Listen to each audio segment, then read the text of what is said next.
Hello everyone, and welcome to Mr. and Mrs. Social Studies.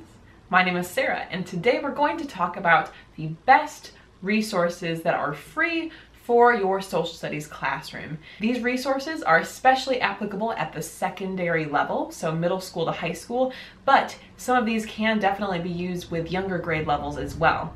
And these are all resources that are free.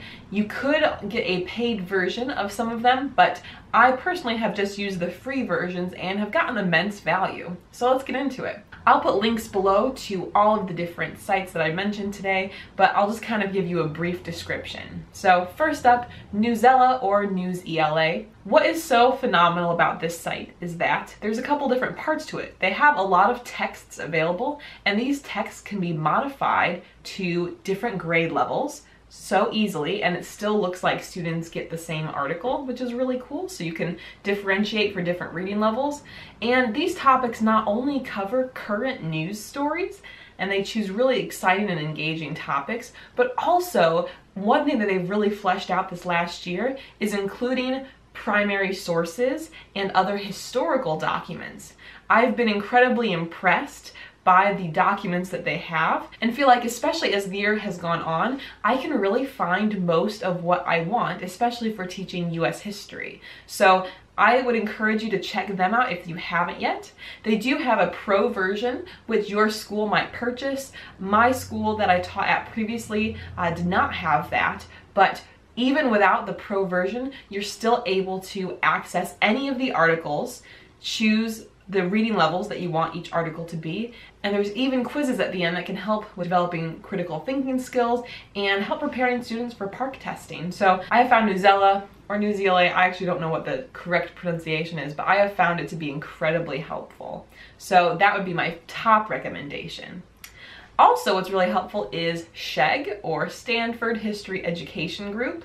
And again, this has been especially helpful for US history. I know there's also world history resources available. This is really helpful for DBQs, document-based questions, and the activities there are really interesting and engaging, covering a variety of topics, and it gives students little tastes of key documents in a way that they can understand.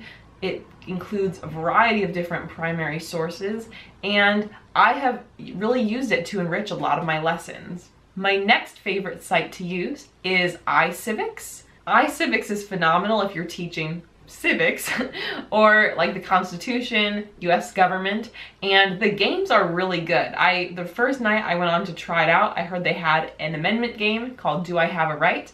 And I was just testing it, to make sure it's a legitimate game. And I played it for an hour and a half when I was supposed to be planning my lesson. It's really engaging. The kids love it. So helpful to supplement if you're teaching civics or government. And I was teaching it predominantly to middle school students, and they loved the game. So actually, they loved many of the different games provided. My next resource is Library of Congress. This also has an immense assortment of primary sources as well, and can be used in a variety of ways. I must admit though, I haven't been using it as much because Newsela has increased the number of primary sources available. So before I was using more with Library of Congress, but they also do have some really great resources to help analyze text. And for my final tip today, I want to talk about Kahoot, which could apply to US history, but really any other subject or grade level. If you haven't tried Kahoot yet, you are missing out. It is free, and it seems to have exploded in popularity back when I first started. No, I haven't been doing it that long, but a couple years ago I first learned about it and started implementing it in the classroom, and I've seen it grow so much since that point a couple years ago. But basically it's game-based learning, and it can be really exciting for review games. The kids love it as well. The premise is you create some sort of quiz on Kahoot, or find one that already exists and play that one or duplicate that one. And then after you've done that, you will have the students plug in the PIN number, and they will type in a name. And after they've done that, it's kind of a competition. When the questions come up, the students want to select an answer as quickly as possible, but make sure they get the correct answer, and then points are awarded accordingly. They do show a top 5 after each question, so the kids get really competitive to try to be on there. But what I really love is that then after the game's over, I can actually download the results or save them to my Google Drive, and I can see very specific data about how the students did. I can see, first of all, how many questions each student got right, but which questions they got right, which questions were most commonly missed, how many questions total did each student miss.